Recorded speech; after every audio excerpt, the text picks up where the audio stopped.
జై గురుదత్త శ్రీ గురుదత్త. గత చరిత్రను, మన పూర్వీకుల అనుభవాలను నెమరవేసుకుంటూ ఆనందంగా జీవితం గడపడానికే మనం ఉత్సవాలను చేసుకుంటూ ఉంటాం.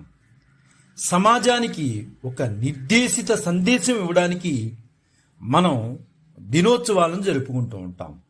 ఇది తెలియని వారు ఏమిటండి రోజు దినోత్సవాలు ఏంటండి, రోజు మనం దినోత్సవాలు జరుపుకోవడం ఏంటి, ఎవడో చెబితే ఆ సాంప్రదాయం మనం చేసుకోవడం ఏంటి అని ఖాళీగా కూర్చునేటటువంటి మాట్లాడేటటువంటి మాటలు ఇవి.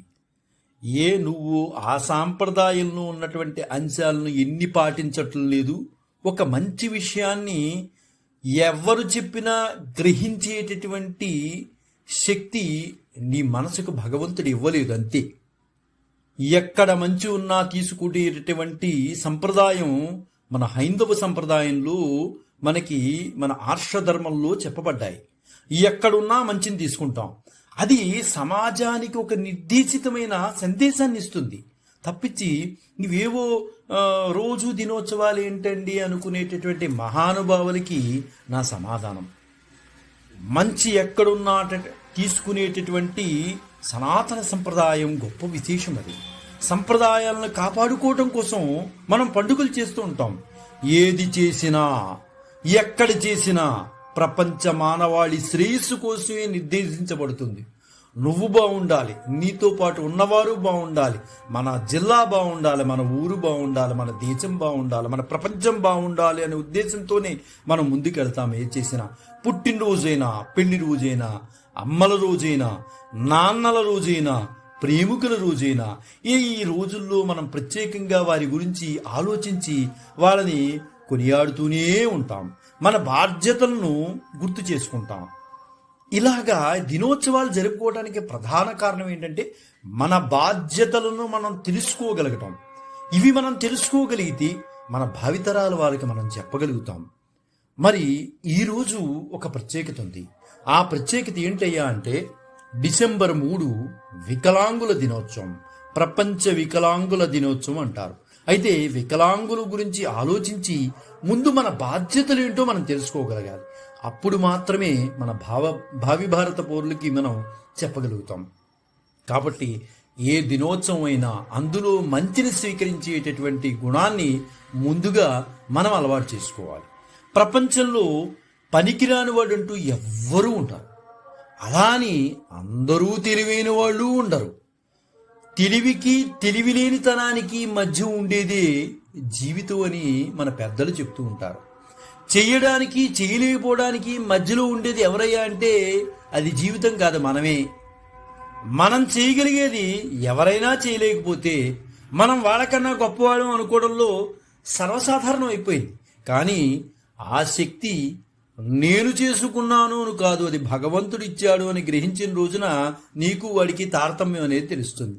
నువ్వు చేయగలిగావని నీ గొప్పలు చెప్పుకోవడం కాదు, ఆ శక్తి నీకు భగవంతుడు ఇచ్చాడు అని చెప్పుకున్న రోజున నువ్వు అసలైన మనిషివి.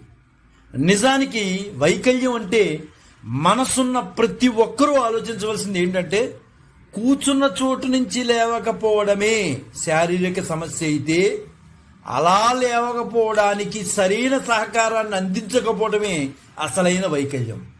నిజానికి వైకల్యం అంటే వాళ్ళకేదో ఉందని కాదు, వాళ్ళకి సహకరించకపోవటమే మన వైకల్యం. అందుకే సమాజంలో ఎవరు ఏ పని చేసినా చేయలేకపోయినా దాని వెనుక సమాజం పాత్ర ఎంతైనా ఉంటుంది. ఆ సహకార ప్రోత్సాహంతో ఎవరైనా ఎంత ముందుకైనా వెళ్ళగలం అనే సత్యాన్ని తోటివారికి అవగాహన చేసుకోవాలి. నిజమైన సామర్థ్యాన్ని గుర్తించి చర్చించుకుంటే ఎవరికి వారిని మనం తక్కువగా చూడలేం. భగవంతుడు అందరికీ అన్ని రకాలుగా ఏదోటి ఇస్తూనే ఉంటాడు. వాడికన్నా నేను గొప్ప, ఏమిటి నీ గొప్ప, ఇవాళ పోతే రేపు రెండో రోజు. అలా మనం అర్థం చేసుకోగలగాలి. నేను గొప్ప, ఏమిటి నీ గొప్ప, భగవంతుడు నీ జ్ఞానం ఇచ్చాడు కాబట్టి వాడికన్నా ఒక 2 నిమిషాలు నువ్వు చెప్పగలుగుతున్నావు, అంతే. నీ గొప్ప ఏమిటి? అలా అర్థం చేసుకోలేని కొన్ని లేని వాళ్ళు కొన్ని తరాలుగా నాశనం అయిపోయారు. నేను గొప్ప, నేను గొప్ప, నేనే రాయగలను, నేనే మాట్లాడగలను, నేనే చేయగలను, నాకే సన్మానాలు జరుగుతున్నాయి, ఇలా ఆలోచన రీతి ఉన్న వాళ్ళల్లా కూడా కొన్ని తరాలు నాశనం చేసేసారు. వాళ్ళు నాశనం అవటం కాకుండా వాళ్ళ తరాలను కూడా నాశనం చేసుకుంటూ వచ్చేసారు. కొంతమంది పై నిర్లక్ష్య ధోరణి వహించారు. ఏమిటి నీవు గొప్ప? భగవంతుడిచ్చిన దాన్ని నువ్వు స్వీకరించి నడుస్తున్నావు అంతే, ఈ రోజు వెళ్ళింది అంతే. ఇలా అనుకున్న రోజున నీలో ఉన్నటువంటి స్వార్థం పోతుంది. అసమర్థులుగా పక్కవాడిని చూడొద్దు. నువ్వు సమర్థుడువైతే పక్కవాడిని గురించి ఆలోచించవచ్చు. నీకే భగవంతుడు ఇంత జ్ఞానాన్ని ఇచ్చినప్పుడు దాన్ని ఆలోచించుకుని నేనేదో గొప్పవాడిని అని ఫీల్ అయిపోతే ఎలాగా? నిజానికి సమాజం నుండి బయటికి వచ్చిన అందరినీ అర్థం చేసుకునే పరిస్థితి మనకి రావాలి.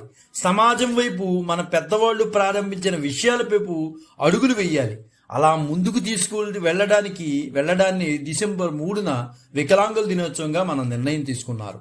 సమాజంలో ఆత్మగౌరవం, ఆరోగ్యం, హక్కులతో పాటు వికలాంగుల సమస్యపై ప్రపంచవ్యాప్తంగా అవగాహన పెంపొందించడం, సమాజంలో వారి ఆత్మగౌరవం, ఆరోగ్యం, హక్కులు తదితరాలు కలిసి ఉండటం ఈ రోజు వేడుక యొక్క ప్రధాన ఉద్దేశం. ఇది మనకి తెలియాలి, ఇది మన పిల్లలకి తెలియాలి, ఇది మన సమాజంలో వాళ్ళకి తెలియాలి. సమాజంలో వికలాంగులు రాజకీయ, ఆర్థిక, సామాజిక, సాంస్కృతిక రంగాల్లో ప్రతి అంశంలోనూ ఈ అంశాన్ని చేర్చడానికి కూడా చూడవచ్చు. ప్రతి అంశంలోనూ వారు ఉన్నారు. వారు లేకపోవడం కదా, ఒక IAS ఆఫీసర్లు ఉన్నారు. కాబట్టి వికలాంగులు కూడా మనతో సమానమైన వారే. మన మనసు వారి పట్ల కరెక్ట్గా లేకపోవడమే వైకల్యం అంతే. ఈ కారణంగా మనం ఈ రోజున ప్రపంచవ్యాప్తంగా వికలాంగుల దినోత్సవం పేరుతో మనం జరుపుకుంటున్నాం. ప్రపంచ వికలాంగుల దినోత్సవం సందర్భంగా ప్రతి సంవత్సరం ప్రపంచవ్యాప్తంగా అంగవైకల్యం ఉన్న వ్యక్తుల యొక్క విభిన్న సమస్యలపై దృష్టి సారిస్తున్నాం.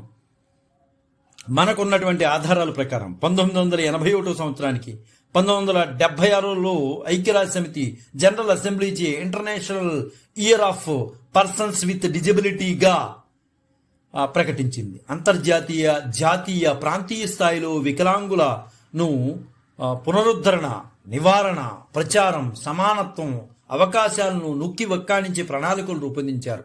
సాధారణ పౌరుల మాదిరిగానే సమాజంలో వారి సమానత్వం, అభివృద్ధి కోసం వికలాంగుల హక్కుల గురించి ప్రజలకు అవగాహన కల్పించడం కొరకు వారి ఆరోగ్యం పట్ల శ్రద్ధ వహించడం మరియు వారి సామాజిక ఆర్థిక స్థితిని మెరుగుపరచడం కోసం సంపూర్ణ భాగస్వామ్యం మరియు సమానత్వం అనే థీమ్ని వికలాంగులు ఉన్న ఇంటర్నేషనల్ ఇయర్ ఆఫ్ పర్సన్ యొక్క వేడుకను జరుపుకునేందుకు ఏర్పాటు చేశారు. తమ ఇంటి చుట్టూ ఉన్న సమాజంలో ఎంతమంది వికలాంగులుగా ఉన్నదో కూడా చాలామందికి తెలియదు. సమాజంలో వారికి సమాన హక్కులు లభిస్తున్నాయా లేదా అన్నది మనం ఆలోచించుకోవాలి. మంచి ఆరోగ్యం మరియు గౌరవం పొందడానికి, జీవితంలో ముందుకు సాగడానికి సాధారణ వ్యక్తి నుంచి కొంత సహాయం అనేది మనకు అవసరం. సాధారణంగా సమాజంలో ఉన్న వారికి వారి అవసరాలు అన్నీ తెలియవు. గణాంకాల ప్రకారంగా మనం మాట్లాడితే ప్రపంచంలో దాదాపు 15% మంది వికలాంగులు ఉన్నట్లుగా మనకు తెలుస్తోంది. అంటే 100% తీసుకుంటే అందులో 15% మంది పైగా మనకి కనిపిస్తున్నారని తెలుస్తోంది. వికలాంగుల వాస్తవ పరిస్థితిని ప్రజలకు తెలిసేలాగా ఈ పండుగ జరుగుపోవటమే చాలా ముఖ్యం.